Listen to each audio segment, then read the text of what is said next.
वंदे पुरुषोत्तम। 9 जुलाई सन 1944 की बात है। श्री ठाकुर जी दोपहर के समय मातृ मंदिर के सामने बरामदे में बैठे हैं। सुबह हल्की बारिश हुई थी, लेकिन फिर सूरज तेज चमकने लगा। चारों ओर हरी भरी प्राकृतिक सुंदरता बिखरी हुई है। जिधर भी नजर जाए आंखों में कोमलता और स्नेह का भाव भर जाता है और आत्मा मातृभूमि की मधुरता से भर जाती है। घास, पक्षी, जानवर और चलती फिरती चीजें सभी लोगों को बहुत अच्छी लग रही हैं। गोसाईदा, मणिंद्रदा, अक्षयदा, बरजेंदा, कलुदा, महेंद्रदा, हरेन भाई और कई अन्य माताएं मौजूद हैं।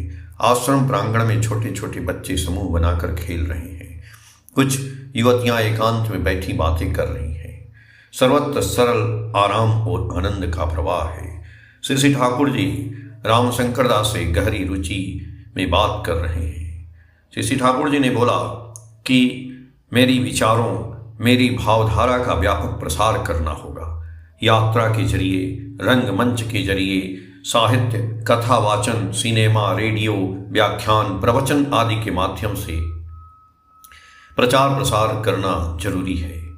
पाठ्य पुस्तकों को फिर से लिखना होगा। प्रत्येक विषय को सांस्कृतिक परिप्रेक्ष्य से उचित रूप से प्रस्तुत करना होगा। मस्तिष्क को इस प्रकार घुमाना होगा कि इष्ट कृष्ट के मध्य आकाश में ज्वाला भड़क उठे। शब्दों के साथ साथ श्री ठाकुर जी की आंखें और चेहरे पर बिजली की चमक दिखाई दे रही थी। करते रहो, किसी भी बात पर मत रुको। परम पिता के नाम पर सुव्यवस्थित उन्माद बनो और सभी उन्हें और भी अधिक उत्साहित करो और दीक्षा समारोह में भी सभी को शामिल करो। व्यक्ति बेहतर बनने की राह पर अग्रसर होंगे और आपसी सहयोग भी बढ़ेगा। साथ ही जैसा कि मैंने कहा है कि कृषि, उद्योग, शिक्षा, स्वास्थ्य, सामाजिक सुधार आदि कार्य जारी रखो, इससे सभी को लाभ होगा। रामशंकर दा बोले कि इस तरह से और इससे मिनिस्ट्री का भी सहयोग लिया जा सकता है। श्री ठाकुर ने हल्की मुस्कान के साथ कहा, मिनिस्ट्री हमारा लक्ष्य नहीं है। मिनिस्ट्री क्यों? यह एक महामंत्रालय भी हो सकता है या कुछ भी नहीं, और यह हमारे कुछ बनने का सवाल नहीं है। यदि देश के लोगों को आदर्शवादी और एकजुट बनाया जा सके तो वे जो भी करें, पूरे समाज की प्रगति और कल्याण उन्हीं के माध्यम से होगा।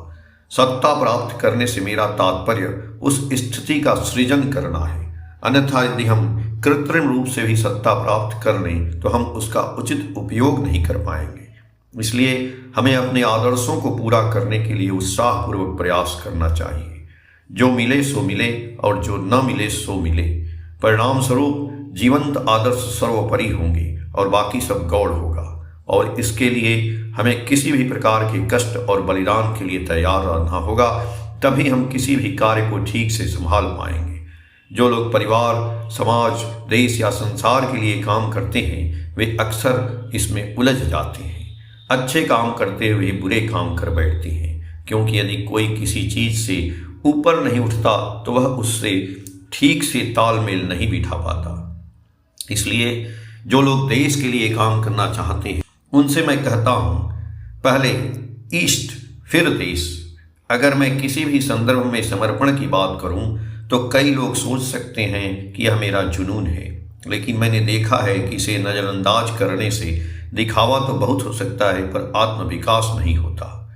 रामशंकर दा ने बोला कि कोई व्यक्ति जिसने इष्ट को ग्रहण नहीं किया है, लेकिन अगर वह कोई अस्पताल बनवाता है तो कई गरीब लोगों को वह अच्छा इलाज मिल सकता है और वे जीवित रह सकते हैं। तभी कोई व्यक्ति इष्ट को ग्रहण न करते हुए भी लोगों की मदद कर सकता है। श्री ठाकुर जी बोले, किसी व्यक्ति को बचाने में सहायता करना मात्र पर्याप्त नहीं है। आपको ऐसी व्यवस्था करनी होगी जिससे वह हर तरह से धर्म, विवेक और सुख के मार्ग पर अग्रसर हो सके। आप लोगों की सेवा तो कर रहे हैं, लेकिन उनकी विनाशकारी प्रवृत्तियों, अंतर्वृत्ति को नियंत्रित करने का प्रयास नहीं कर रहे हैं। इसलिए यह संदेहजनक है कि आपकी सेवा अंततः देश को लाभ पहुंचाएगी या हानि। मान लीजिए कोई व्यक्ति कपटी है, आप उसके स्वभाव को नहीं जानते या आपके पास उसे नियंत्रित करने की तकनीक नहीं है, फिर भी आप उसे सरलता से सभी सुविधाएं और आराम प्रदान कर रहे हैं।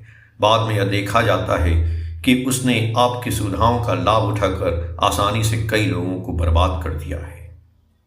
अनिल दास सरकार बोले, हम सभी के स्वभाव को तो समझते नहीं हैं, इसलिए हम किसी की सेवा नहीं कर सकते। श्री ठाकुर जी हंसते हुए बोले, हे भगवान, मैं क्या कह रहा हूं आप क्या समझ रहे हैं? मैं कहता हूं सेवा करो और जो भी करो योग कर्मसु कौशलम से जुड़े रहो। हर काम से लोगों को अपने हृदय से, भगवान से, इष्ट से जोड़ने का प्रयास करो, अन्यथा सामंजस्य नहीं होगा।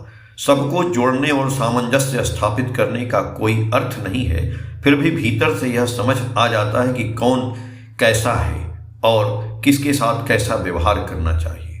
कोई व्यक्ति यहाँ दीक्षा लेता है या नहीं, यह कोई बड़ी बात नहीं है। यह देखा जाता है कि व्यक्ति में कितना आदर, भक्ति और समर्पण है और वह उस आदर और भक्ति में अपनी इच्छाओं के प्रलोभनों को कितना त्याग सकता है।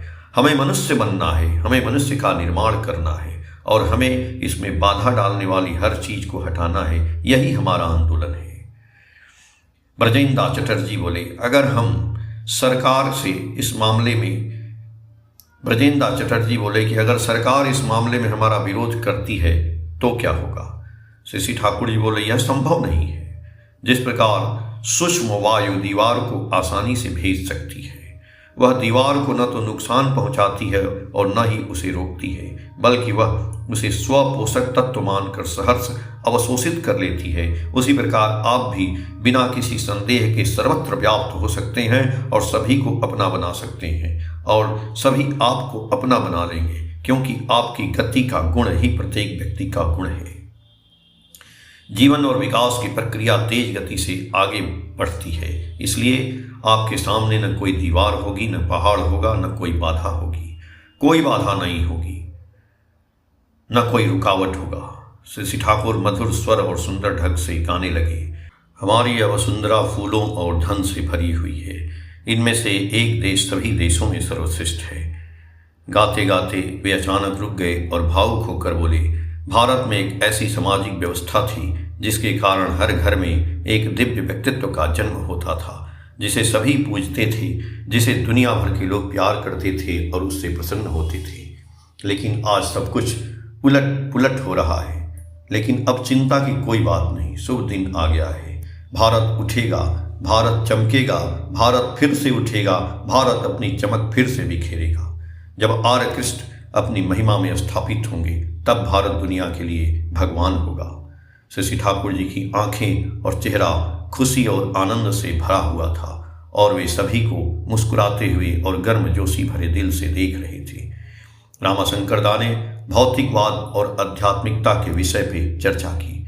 इस पर श्री ठाकुर ने कहा, या तो हर चीज को भौतिक कहो या फिर आध्यात्मिक कहो, दो अलग अलग चीजें नहीं हैं।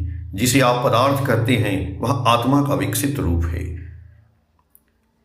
ज्योतिषदाह कर ने बोला कि प्रतिकूल पर्यावरणीय परिस्थितियों के कारण कई लोग अपने अस्तित्व और कल्याण के लिए अपने आदर्शों का त्याग करने को विवश होते हैं। इस समस्या का समाधान क्या किया जा सकता है? श्री ठाकुर जी बोले, यदि कोई व्यक्ति अपने सपरिवेश को अनुकूल बनाना चाहे तो वह उसके लिए अनुकूल परिस्थितियां पा सकता है। इसके लिए एक आदर्श की आवश्यकता होती है।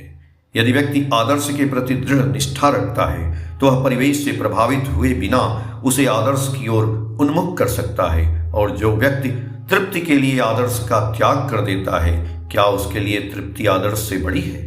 यदि कोई चीज आदर्श से बड़ी हो तो आदर्श को बनाए रखना कठिन हो जाता है। आदर्श से बड़ी कोई चीज नहीं हो सकती जिसे आदर्शवाद कहा जा सके।